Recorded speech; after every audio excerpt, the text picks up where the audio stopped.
Science से graduate, mechanical से be और अमेरिका से मास्टर ऑफ साइंस जैसी डिग्री लेने के बाद यदि कोई डेयरी प्रोडक्ट पर काम करता नजर आए तो थोड़ा अटपटा लगता है ना। लेकिन दोस्तों कहते हैं कि अगर इंसान एक अच्छी सोच के साथ आगे बढ़े तो वह छोटे से छोटा काम करके भी सफल हो सकता है।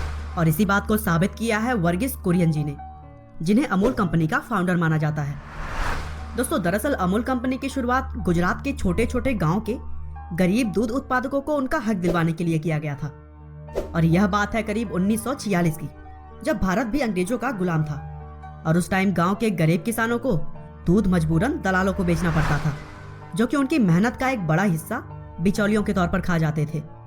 लेकिन इसके अलावा भी गरीब किसानों के पास कोई ऑप्शन नहीं था, क्योंकि कुछ ही गिनी चुनी डेयरी कंपनियों ने पूरे देश पर अपना कब्जा जमा रखा था। और गांव के गरीब दूध उत्पादकों को ही उनका अधिकार दिलवाने के लिए त्रिभुवनदास ने सरदार वल्लभ भाई पटेल और मोरारजी देसाई के साथ अमूल कंपनी की शुरुआत की, जिसका रजिस्ट्रेशन 14 दिसंबर 1946 को एक कारपोरेटिव कंपनी के तौर पर किया गया। दोस्तों कारपोरेटिव कंपनी ऐसी कंपनी होती है जिसे कि बहुत सारे लोगों ने एक साथ मिलकर बनाया होता है। आगे चलकर त्रिभुवनदास के कहने पर 1949 में वर्गीस कुरियन ने इस कंपनी को ज्वाइन कर लिया, जिन्होंने 1948 में अमेरिका के मिशिगन स्टेट यूनिवर्सिटी से मास्टर ऑफ साइंस की डिग्री ली थी। देखिए दोस्तों, वर्गीस कुरियन अगर चाहते तो वे एक अच्छी खासी नौकरी करके भी ऐसो आराम की जिंदगी जी सकते थे, लेकिन इसके बजाय उन्होंने देश के किसानों की सहायता करना पसंद किया। और फिर कंपनी ज्वाइन करने के बाद उनके सामने सबसे बड़ी चुनौती ये आई कि पॉलसन डेयरी ने पूरे देश पर अपना कब्जा जमा रखा था।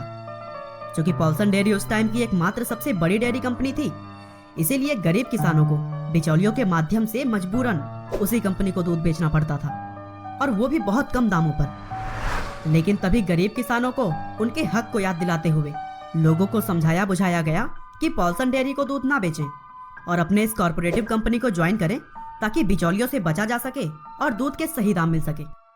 धीरे धीरे गरीब किसानों को अमूल कंपनी का यह मॉडल समझ आने लगा, और इस तरह से बहुत सारे दूध उत्पादक किसान कंपनी के साथ जुड़ने शुरू हो गए। और दोस्तों कहते हैं ना कि जहां एकता है वहां जीत है। अमूल कंपनी के दूध धीरे धीरे पूरे देश में पहुंचने शुरू हो गए, और फिर वर्गीस कुरियन ने कम से कम लागत में किसानों को ज्यादा से ज्यादा फायदा हो सके ऐसा मॉडल तैयार किया। उन्होंने दूध की क्वालिटी को चेक करने के लिए और लोगों को सुविधा हो सके, इसीलिए इस प्रोसेस को कई लेवल पर बांट दिया, जिसमें सबसे पहले गांव-गांव एक यूनियन बनाया गया और वहां पर प्लांट की भी स्थापना की गई। गांव से दूध की क्वालिटी चेक करने के बाद उसे आगे जिलों पर भेज दिया जाता था, और फिर वहां भी जांच के बाद उसे राज्य स्तर पर भेज दिया जाता, जहां पर इसकी पैकिंग होती थी। और कुछ इसी प्रोसेस के जरिए दूध लोगों के घरों तक पहुंचते थे। जल्द ही कुरियन की मेहनत और लगन रंग लाने लगी, और अमूल कंपनी एक के बाद एक बड़ी बड़ी सफलताएं हासिल करने लगी। लेकिन इस कंपनी के सफलता में एक बड़ा योगदान मिल्क पाउडर का भी था, जिसे कि भैंस के दूध से अमूल ने पहली बार बनाया था। दरअसल वैज्ञानिकों का मानना था कि भैंस के दूध का मिल्क पाउडर नहीं बनाया जा सकता, लेकिन वर्गीस कुरियन ने सभी को गलत साबित किया और भैंस के दूध के साथ रिसर्च करते हुए एक नई खोज की। और फिर आगे भी अमूल कंपनी ने बहुत सारी ऊंचाइयों को छुआ, और आज के समय में अमूल दूध और मिल्क पाउडर के अलावा भी घी, पनीर, आइसक्रीम और मक्खन जैसी बहुत सारी चीजें बनाता है।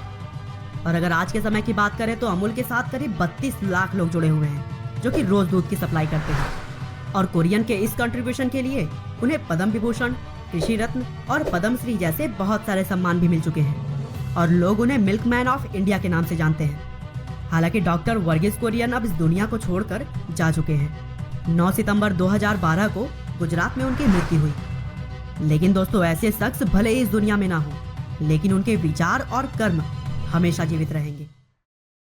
संपूर्ण ईवी सैल्यूट करता है हर उन सामाजिक उद्यमियों को जिनका उद्देश्य सिर्फ अपने लिए व्यापार करना नहीं, बल्कि अपने व्यापार की मदद से पूरे समाज में सामाजिक बदलाव लाना है।